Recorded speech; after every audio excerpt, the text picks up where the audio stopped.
Come, Holy Spirit, come.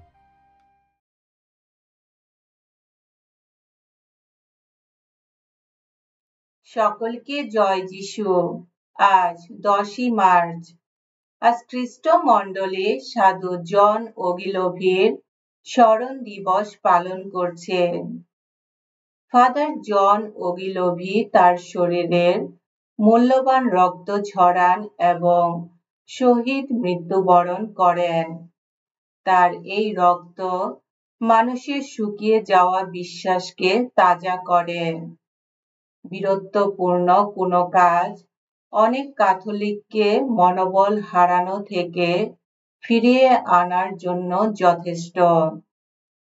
1615 খ্রিস্টাব্দের 10ই March মানুষ দেখেছেন আরেকজন খ্রিস্ট বিশ্বাসী অনুসারীর প্রাণদণ্ডের কাজটি সম্পন্ন করতে। এই যুবক মানুষটি জপমালা হাতে ফাঁসির মঞ্চের দিকে নীরবে দৃঢ় পদক্ষেপে এগিয়ে যান। যে বিচারক তার প্রাণদণ্ড ঘোষণা করেছেন তিনি তাকে ধন্যবাদ জানান। সবার সামনে তার হৃদয় অতল থেকে সেই সব লোকদের ক্ষমা ঘোষণা করেন যারা চিৎকার করে তার প্রাণদণ্ড চেয়েছিলেন। এই ব্যক্তিই হলেন ফাদার ওগিলভি। তিনি ছিলেন এক জেসুইট সম্প্রদায়ের পুরোহিত, যিনি সপ্তদশ শতাব্দীতে ইংরেজদের নির্যাতনের শিকার হয়েছিলেন।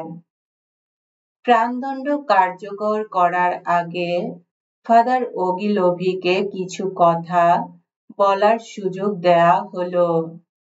তিনি দৃঢ়তার সাথে স্পষ্ট উচ্চারণে এইভাবে কথাগুলো সাজালেন।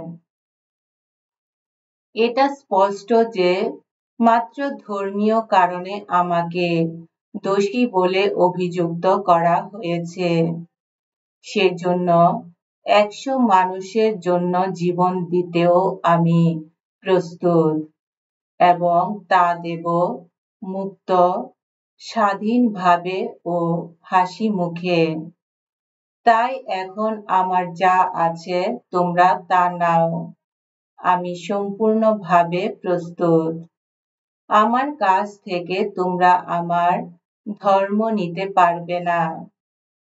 জন ওগিলভি স্কটল্যান্ডের লোক। তার পিতামাতাও স্কটল্যান্ডের অধিবাসী ছিলেন। অভিজাত পরিবারে তার জন্ম। তার বাবা আংশিক ছিলেন প্রেসবিটেরিয়ান, কিন্তু তাকে ক্যালভিনিস্ট মতবাদে গড়ে তোলেন। তিনি ইউরোপে গিয়ে বিভিন্ন ধর্ম সম্পর্কে একটা তুলনামূলক অধ্যয়ন করতে চাইলেন।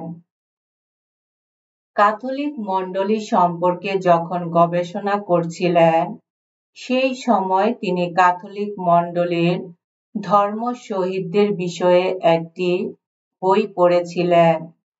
এটা ঈশ্বরের অনুগ্রহ মুহূর্ত যা তাকে অনুপ্রাণিত ও আলোকিত করল।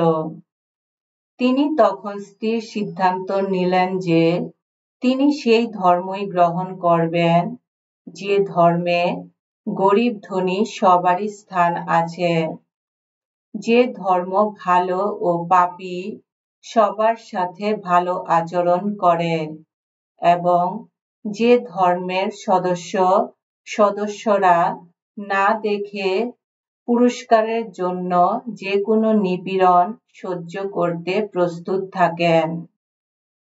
1591 খ্রিস্টাব্দে তিনি ক্যাথলিক ধর্মকে আলিঙ্গন করলেন। বেনেডিক্টিয়ানদের তত্ত্বাবধানে কয়েক বছর ক্যাথলিক ধর্ম সম্পর্কে ভালো করে জানেন। পরবর্তীতে জেসুইট ফাদারদের কাছ থেকেও অনেক শিক্ষা গ্রহণ করেন। ক্যাথলিক ধর্মের প্রতি তিনি আনুগত্য প্রকাশ করেন।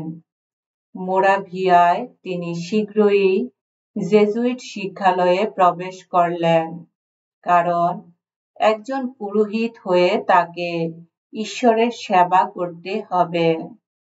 ব্রতীয় জীবনে তার প্রথম বৎসর ভালোই সফল বর্ষ ছিল। এই সময় তিনি দীর্ঘ সময় প্রার্থনা ও ধ্যানে কাটিয়েছেন। পুরোহিত হবার পর জনকে ফ্রান্সের রুয়েনে পালকীয় কাজের জন্য নিযুক্ত করা হয়। যদিও তার স্বপ্ন অনুসারে পালকীয় কাজের দায়িত্ব তিনি পাননি, কিন্তু এটাকে তিনি ঈশ্বরের পরিকল্পনা মনে করে খুশি মনেই গ্রহণ করলেন।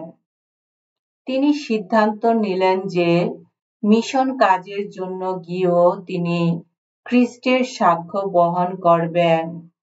কিন্তু একদিন তিনি যখন এই বিষয়ে ঈশ্বরের অবর্ণনীয় পরিকল্পনার প্রশংসা করছিলেন, সেই সময় তার জেনারেলের কাছ থেকে একটি চিঠি পেলেন।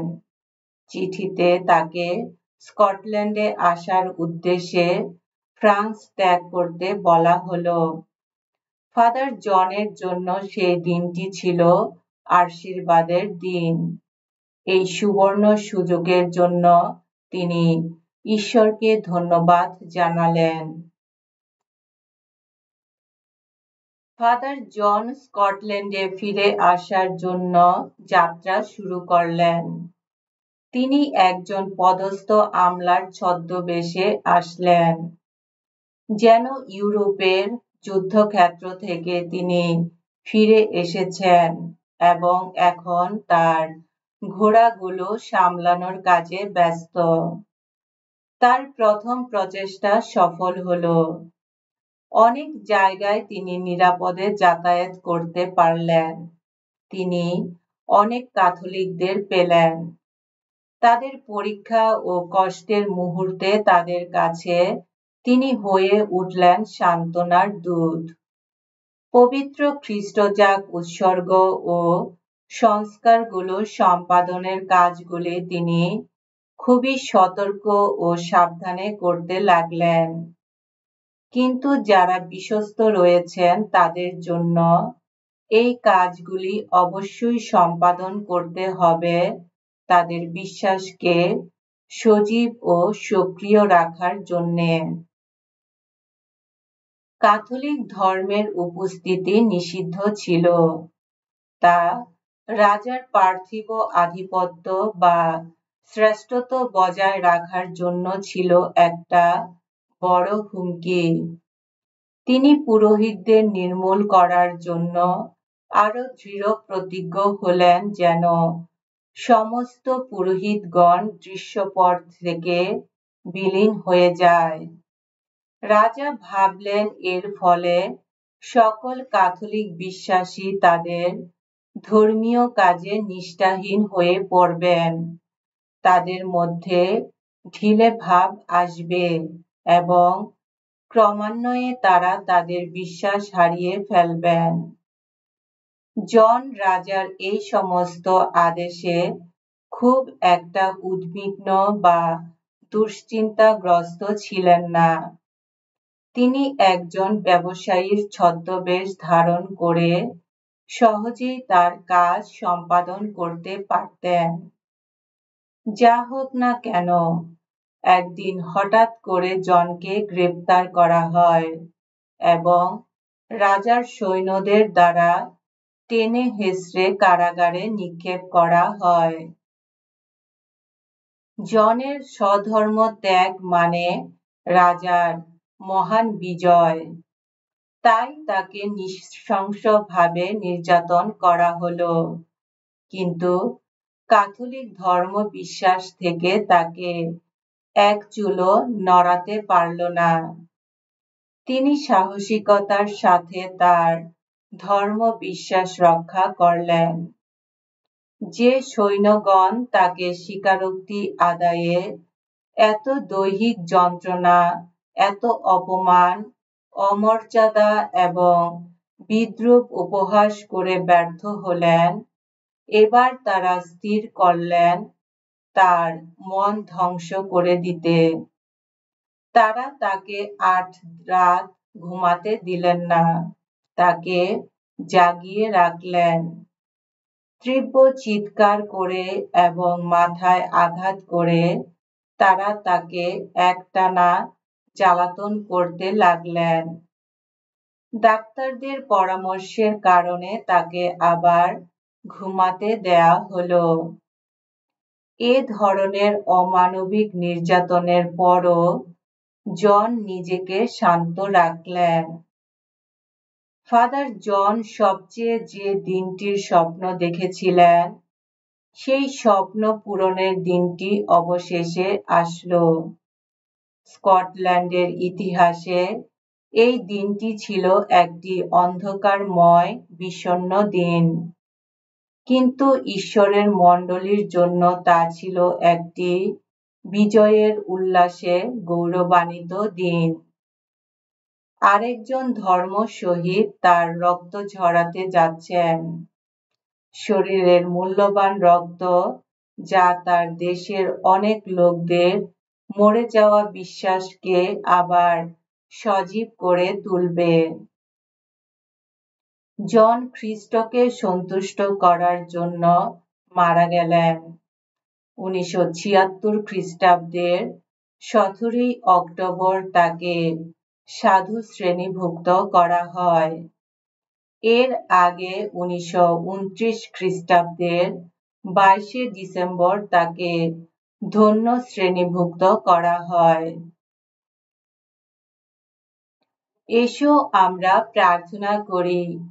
হে সর্বশক্তিমান করুণাময় পরমেশ্বর, তোমার শক্তিতে বলীয়ান হয়ে খ্রিস্ট শহীদ সাধু জন ওগিলভি বহু যন্ত্রণা সহ্য করে মৃত্যু ভয় তুচ্ছ করেছেন। আশীর্বাদ করো, এই যে আমরা আজ তার বিজয় উৎসব পালন করছি, আমরাও যেন তোমার সহায়তায় লাভ করে আমাদের মহাশত্রুর সমস্ত ছলনার ফাঁদ ছিন্ন করতে পারি। তোমার পুত্র আমাদের প্রভু যীশু খ্রিস্টের নামে এই প্রার্থনা করি। পবিত্র আত্মার সংযোগে তোমার সঙ্গে জীবনময় ও সর্বনিয়ন্তা ঈশ্বর রূপে তিনি যুগে যুগে বিরাজমান। আমেন।